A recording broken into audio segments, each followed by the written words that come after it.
அஸ்ஸலாமு அலைக்கும். அல்சியா சேனல். இன்றைக்கி தூதுவளை பறிக்க வந்தேன் மாடியில். இதை பறிக்கும் போது இந்த கொப்பையும் சேர்த்தே கட் பண்ணிடுங்க, அப்போ தான் தளிர்க்கும்.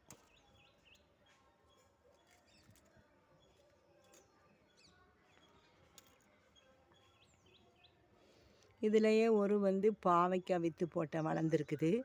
தூதுவளை சளிக்கு ரொம்ப நல்லது. நம்ம அதில் உள்ள தண்டு எல்லாத்தையும் போட்டே கஷாயம் போடலாம். இப்போ இந்த இலைகளை ஃபுல்லாக கட் பண்ணிவிட்டு காட்டுறேன். ஃபுல்லாக தூதுவளை தான். அதோட இன்றைக்கி கத்தரிக்காய். ஏற்கனவே புதினா காமிச்சேன். இப்போ வெயில் அகோரமாக அடிக்கிறனால புதினா உதிருது.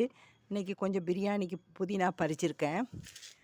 அதோட கத்தரிக்காய், எண்ணெய் கத்தரிக்காய் வைக்கிறதுக்கு கத்தரிக்காயும் பறிச்சிட்டேன். இதுலேயும் ஒரு புதினா நிற்கிது பாருங்கள். இதை நிற்கிது பாருங்கள். கத்தரிக்காய் தான் இந்த தடவை நல்லா அறுவடை பண்ணியிருக்கேன்.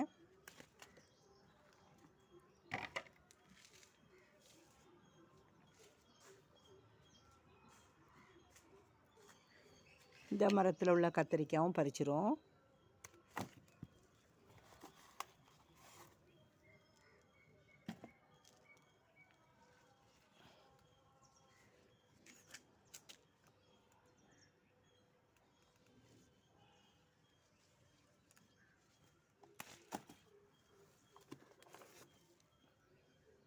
ஏற்கனவே விதைக்கு ஒரு கத்தரிக்காவை பழுக்க விட்டுட்டேன்.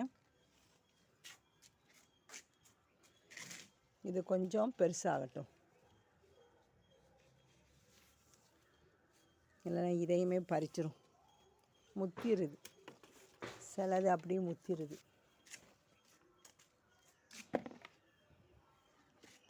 கத்தரிக்காய் பறிச்சாச்சு. மல்லிகைப்பூவில் நிறைய மொட்டு வந்துட்டு பாருங்கள்.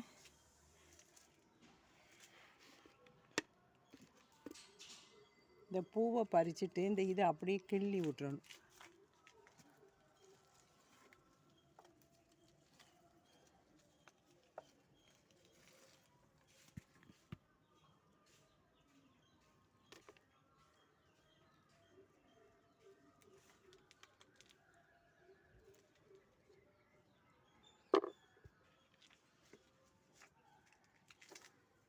இதில் ஒரு நாவல் மரம் வளருது.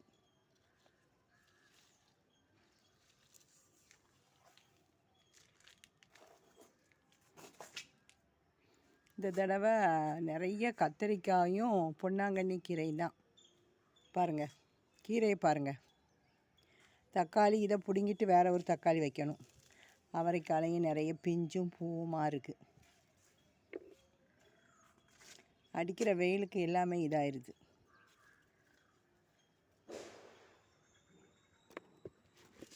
இதாக இருக்கலாம்.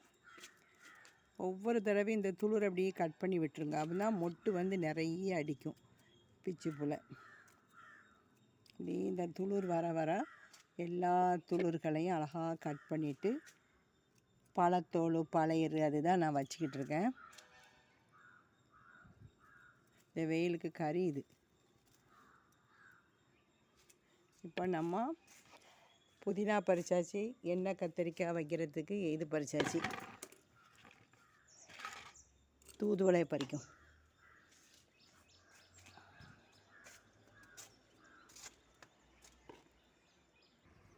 இப்போ நான் இவ்வளோ தூதுவளை பறிச்சிருக்கேன் பாருங்கள்.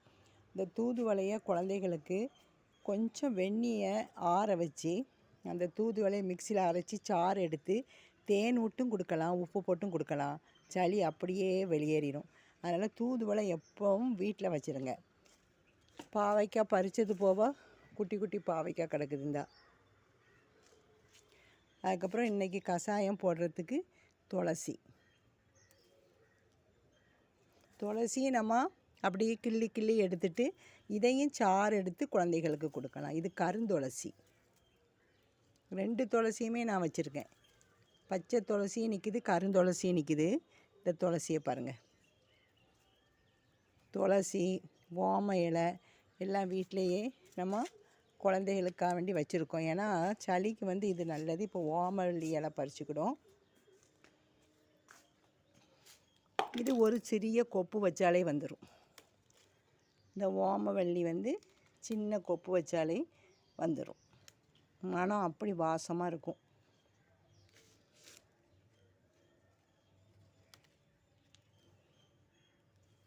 எறும்பு தொந்தரவு தான் தாங்க முடியல. இதுக்கு என்ன பண்ணனே தெரியல.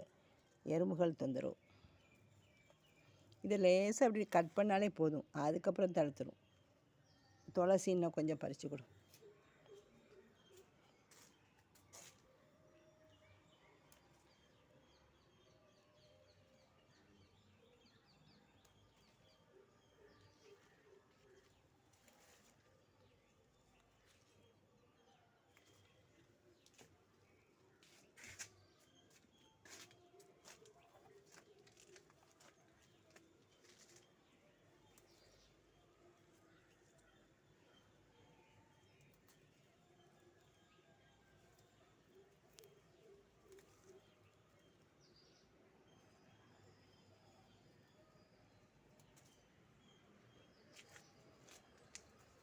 பாருங்கள், இது வந்து கஷாயத்துக்கு கொஞ்சம் இந்த இவ்வளோ அளவு இலையை வந்து சாறு எடுத்து கொடுக்கலாம், அவிச்சும் தண்ணியை கொடுக்கலாம். இப்போ இன்றைக்கி இவ்வளோ கஷாயத்துக்கு தான் நான் பறிச்சிருக்கேன். பாருங்கள், கொதிக்க வச்சும் மிளகு, ஜீரகம், இஞ்சி எல்லாம் போட்டு பூண்டு போட்டு கஷாயமும் குடிக்கலாம். கட்டியாக தனித்தனியாக சாறு எடுத்துங்கலாம்.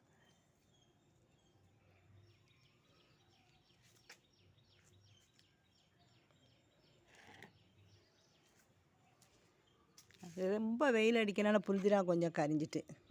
இந்த சேனல் பிடிச்சிருந்தால் லைக் பண்ணுங்கள், சப்ஸ்கிரைப் பண்ணுங்கள். சமையல் சேனல் கொஞ்சம் போட முடியாமல் உடல் நல்லா சரியில்லாமல் இருந்துக்கிட்டு இருக்கேன். இன்ஷா அல்லாஹ் எனக்கு உடல் நல்லான பிறகு நான் சேனல் போடுறேன், சமையல் போடுறேன். அஸ்ஸலாமு அலைக்கும்.